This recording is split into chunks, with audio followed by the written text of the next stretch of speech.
I was diagnosed in 2008 with chronic kidney disease. Today I'm stage 4. There's only 5, fifth stage being failure. My dad was diagnosed with kidney disease in 1982, and I watched his life in decline from 82 to 92. He died 10 years after his diagnosis. Here I am in the midst of 10 years after mine. He still used to take us to great adventures and try to do things. But, he lost so much weight and he used to walk with this pillow because, the cushion of his ass was gone from losing the weight. So when he sat on things, he would have this brown and tan pillow he kept under his arm. He was always cold, so he always had this blue hoodie on and this black skull cap. I didn't understand that our relationship was contingent on how he felt in the condition he was in. I thought it was really he didn't dig me, or he didn't like certain things about me, or we just didn't get along for whatever reason, not realizing he was just fighting pain and it was winning. At my dad's funeral, I had this attitude about me. Are you okay? I'm fine.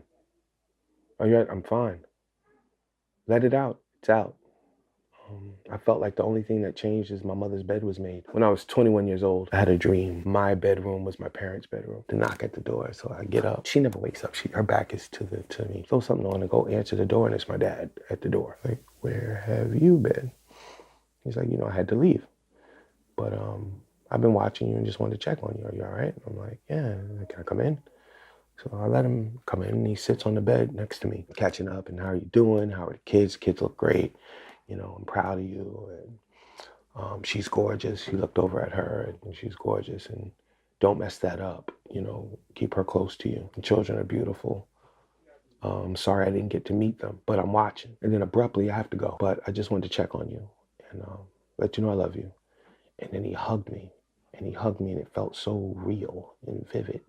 I started crying, and I woke up crying, and I cried, and I cried. And then from that day on, I missed him. I am very helpless in this situation. Do I feel that way? No. As long as I can research, as long as I can find new ways to eat, I can find new ways to drink and exist, and new ways to modify my lifestyle, I still feel like I have some kind of control over the pace. The world tastes different now. Eating out is now something that you don't get to do without having a very firm dialogue with the wait staff.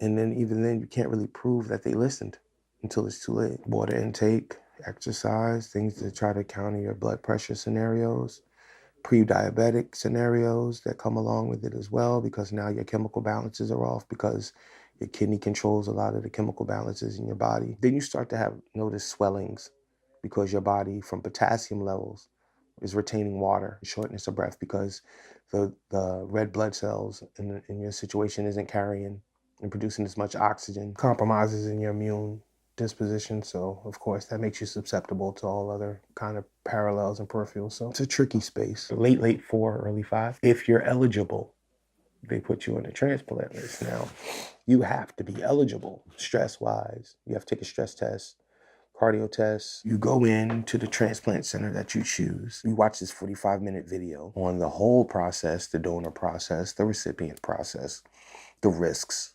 high risks, the different kinds of organ you can get, the great organ, then the deceased organ, then the living organ, then the high-risk living organ, and then the extremely high-risk living organ. Then you meet with your nurse coordinator, which would be the one person that is your liaison to all these people you're about to meet moving forward. You meet with the social worker, who's there to check your mental state, and you meet with the financial team, who's there to make sure that you can afford to go through this process and then to afford the care and medication necessary to sustain afterwards. You meet with your nephrologist by way of the team. Not sure, you already should have a private nephrologist, but you meet with the one that's attached to the team. The nutritionist, that's a part of the team, even though you should have your own nutritionist by way of your general practitioner. And then you meet with the surgeon. They gather all this information, and then they go sit at a board. And when they sit in front of this board of even more people than 8 that you just met, and they pitch my case to see if we can get them to say, we'll clear him. And if they clear me, then I am eligible to get on the list in the first place. Normally, the list wait could be up to 6 years once you're on this list, because I think there's something like 800,000 people waiting for organs in New York City. The deceased donor, there's the possibility of 10 to 12 high functioning years. Living donor, there's upwards of 20 years. Donors come in, and then they have to get a blood match, obviously, but then they have to have a tissue match as well. I went through the initial process of gathering all the information. I still have to do the stress test. And then once I'm all the way eligible, I hit the list. The fact that it's progressing how it is, because of my career and what I do, they want to try to get me back to normalcy as fast as possible now that I'm at this place. Also, because I have the potentials of live donors, why wait till he fails? Why wait till he gets to the house? Maybe we can bypass it all and just go to the end game. I have about 5 live donors who've offered to be tested, which is a blessing. But that's nowhere near enough, because if they don't match, then I'm back at square one. So I need to have my net as wide as possible, so that way I can at least keep trying to check for a match. Hey, I'm recording artist and actor Mike Handz, and I'm fighting to live. What many don't know is for the last 10 years, I've lived, worked, and performed with CKD, chronic kidney disease. And now I'm in need of help.